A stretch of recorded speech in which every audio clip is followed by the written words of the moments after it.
Hello students, welcome to Pragya basic education. इस video में मैं साइंस का चैप्टर 1 एनसीईआरटी क्लास 7 का पढ़ा रही हूँ। और एक तो वीडियो जो पहले जा चुका है उसमें मैं इसका इंट्रोडक्शन जो कि था ऑटोट्रॉफ के बारे में, से हेटेरोट्रॉफ के बारे में, फिर ट्री कैसे ऑटोट्रॉफ हुआ, उसके बाद में ट्री कैसे प्रोसेस में, कौन सी प्रोसेस में खाना बनाता है, ये सब के बारे में डिटेल्स में पढ़ाई हूँ। ठीक है। और अगर आप लोग उसको नहीं देखे हैं तो डिस्क्रिप्शन बॉक्स में जाइएगा, उसमें मैं लिंक शेयर कर दी हूँ, तो उससे आप चेक कर लीजिए। ठीक है। तो इसका जो सेकंड पार्ट है, ये जो चैप्टर नंबर 1 है उसका सेकंड पार्ट इसमें है। ठीक है। तो चलो हम लोग पढ़ते हैं। देखो इसमें सेल्स के बारे में दिया हुआ है, cells in living organism. Cells का मतलब क्या होता है? देखो, जैसे बिल्डिंग, हमारे जो घर है, बिल्डिंग है, वो किससे बनती है बताओ? ब्रिक से बनती है ना। तो वैसे ही सब लिविंग ऑर्गेनिजम्स लोग सेल्स से बनते हैं, यानी कि हर लिविंग ऑर्गेनिजम्स में हमको जितने भी मतलब हम लोग जो भी अपने आसपास देखते हैं लिविंग ऑर्गेनिज्म, उसमें बहुत सारे बॉडी पार्ट्स होता है ना। तो बॉडी पार्ट्स फिर किससे बनता है? सेल से बनता है। बहुत सारे सेल्स को लेके हम लोग का बॉडी पार्ट्स बनता है, और बॉडी पार्ट्स से हम लोग का जो कंप्लीट ऑर्गेनिज्म है वो बनता है। ठीक है। और सेल्स इतने छोटे होते हैं कि हम लोग नेकेड आई में उसको नहीं देख सकते, उसको बस माइक्रोस्कोप के अंदर में देखा जा सकता है। ठीक है। ये हो गया सेल्स। सेल्स मतलब हमारे लिविंग ऑर्गेनिज्म, जितने भी एनवायरनमेंट में है लिविंग ऑर्गेनिज्म, सब सेल्स से बने हुए हैं। ओके। देखो, ये है सेल का पिक्चर। ये बीच में जो दिख रहा है आपको, ये है न्यूक्लियस। ओके। ये बीच वाला पार्ट्स को क्या बोलते हैं? न्यूक्लियस। और ये ऊपर का जो थिन लेयर ऑफ सेल है जो कि सराउंडिंग में है, उसका ऊपर वाला हिस्सा, उसको हम लोग न्यूक्लियर एनवलप बोलते हैं। ठीक है। नेक्स्ट है सेल मेम्ब्रेन्स। सेल मेम्ब्रेन्स दिखाई अभी ना मैं, thin outer body, outer boundary of cell को क्या बोलते हैं? मेम्ब्रेन्स बोलते हैं। इसमें देखो, ये आउटर बाउंड्री जो हुआ है ना, इसको हम लोग मेम्ब्रेन्स बोलेंगे। क्या बोलेंगे? मेम्ब्रेन। ओके। नेक्स्ट है न्यूक्लियस। न्यूक्लियस कहाँ लोकेटेड होता है? In the centre of the cell. अभी मैं दिखाई थी सेंटर, बिल्कुल सेंटर में जो पार्ट दिख रहा था ना, उसको हम लोग न्यूक्लियस बोलेंगे। और ये न्यूक्लियस ही हर जितने भी फंक्शन होते हैं ना हमारे बॉडी में, ये सेल के द्वारा होता है। सेल में भी न्यूक्लियस के द्वारा होता है। Okay. There are some living organism having only one cell. देखो, लिविंग ऑर्गेनिज्म में सेल्स तो पाए जाते हैं, यानी सेल्स को लेकर लिविंग ऑर्गेनिज्म तो बनते हैं, लेकिन अलग अलग लिविंग ऑर्गेनिज्म में अलग अलग प्रकार के सेल पाए जाते हैं, और अलग अलग उसका मतलब जितने नंबर्स होते हैं ना, जैसे ह्यूमन बॉडी में बहुत सारे सेल्स पाए जाएंगे, लेकिन कई ऑर्गेनिज्म ऐसे भी होते हैं जिसमें ओनली वन सेल पाया जाता है। ठीक है। और साइटोप्लाज्म एक क्या है? Jelly like structure on cell. Cell के अंदर में एक जेली लाइक स्ट्रक्चर होता है, उसको हम लोग क्या बोलते हैं? साइटोप्लाज्म। ये देखो, ये जो टर्म है ना, साइंस का टर्म, इसको आप लोगों को थोड़ा सा ध्यान रखना पड़ेगा, अच्छे से समझना पड़ेगा। साइटोप्लाज्म क्या होता है? Jelly like structure on the cell होता है। फिर न्यूक्लियस किसको बोलते हैं? जो सेल के बीचों बीच सेल का फंक्शन सब करता है, उसको हम लोग न्यूक्लियस बोलेंगे। और सेल मेम्ब्रेन किसको बोलेंगे? सेल का जो आउटर बाउंड्री होता है उसको हम लोग सेल मेम्ब्रेन बोलेंगे। ठीक है। Outer boundary of cell membrane located at the centre of the cell, nucleus. और जेली लाइक स्ट्रक्चर को साइटोप्लाज्म। ओके। यहाँ तक क्लियर हो गया?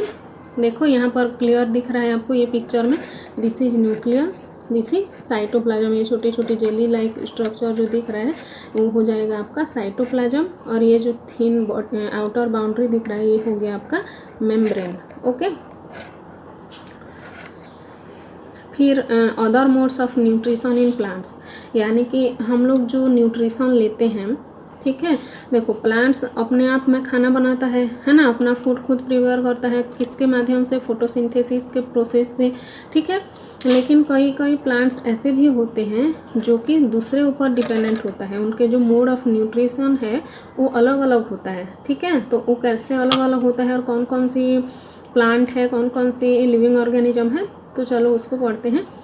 Plants having green leaves can prepare food of their own. देखो हम लोग इसको पता है कि प्लांट्स जिसका ग्रीन लीफ होता है उन लोग अपना फूड खुद प्रिपेयर करते हैं। But plants which do not have green leaves, लेकिन ऐसे भी प्लांट होते हैं जिसका लीव्स ग्रीन नहीं होते हैं, तो उन लोग कैसे करके अपना न्यूट्रिशन लेते हैं? Depend upon other plants insects for their food. उन लोग या तो प्लांट में डिपेंडेंट होंगे, जो कि ग्रीन लीफ वाला प्लांट है उसमें डिपेंडेंट होंगे, या इंसेक्ट में डिपेंडेंट होंगे। ठीक है, तो इंसेक्ट में डिपेंडेंट, जो प्लांट इंसेक्ट में डिपेंडेंट होते हैं उनको हम लोग बोलते हैं इंसेक्टिवोरस प्लांट।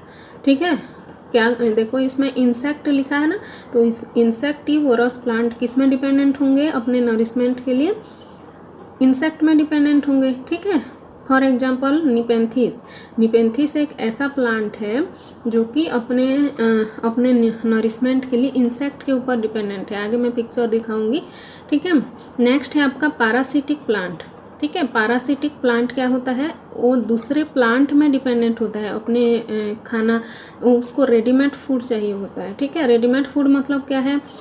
वो खुद अपना जो फूड है उसको प्रिपेयर नहीं कर सकता, इसलिए वो दूसरे प्लांट के ऊपर डिपेंडेंट होता है। तो उसको हम लोग बोलते हैं कि पैरासिटिक प्लांट को रेडीमेड फूड की ज़रूरत होती है। क्यों? क्योंकि उन लोग खुद से अपना फूड प्रिपेयर नहीं कर पाते हैं। ठीक है, इस पैरासिटिक प्लांट का जो एग्जाम्पल है कैस्कुटा। ठीक है, देखो ये है कैस्कुटा के प्लांट। ये कैस्कुटा देखो, ये प्लांट ग्रीन लीव्स वाला प्लांट है।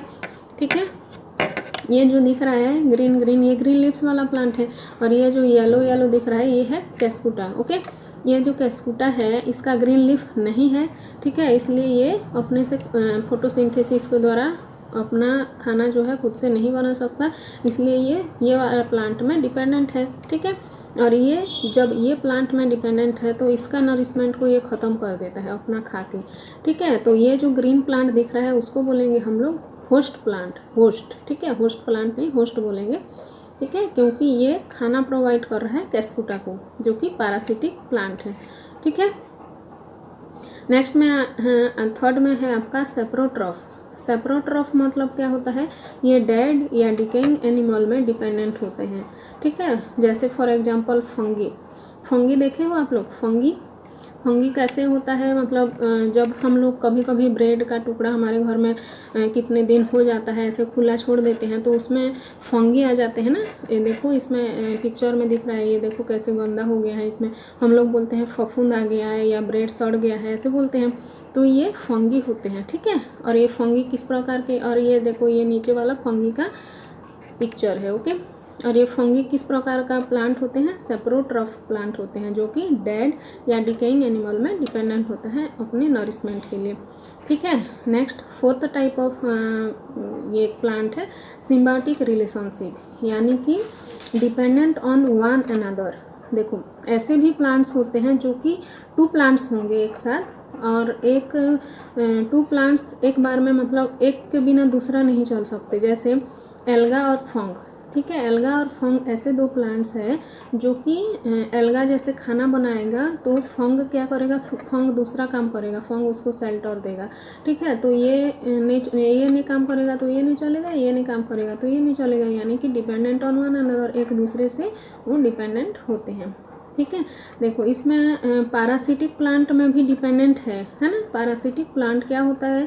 कैस्कुटा, जैसे मैं बताई थी ना, कैस्कुटा क्या करता है? दूसरे प्लांट में डिपेंडेंट होता है, लेकिन कैस्कुटा वो जो होस्ट रहता है उसको कोई भी मतलब मदद नहीं करता है। ठीक है, लेकिन सिम्बायोटिक रिलेशनशिप में क्या होता है कि दोनों एक दूसरे को मदद करते हैं अपने नरिशमेंट के लिए। ठीक है, अब आ जाओ इंसेक्टिवोरस प्लांट को थोड़ा सा और अच्छे से पढ़ेंगे। इंसेक्टिवोरस प्लांट मतलब insectivorous plants depend on insect for food, यानी कि इंसेक्टिवोरस प्लांट ऐसे प्लांट होते हैं जो कि इंसेक्ट के ऊपर डिपेंडेंट होते हैं अपने फूड के लिए। ठीक है, और उनका जो लीफ है वो कैसे होता है? पिचर लाइक स्ट्रक्चर होता है उनका लीफ, जो मैं अभी निपेंथिस बताई थी ना, वो पिचर प्लांट भी बोलते हैं।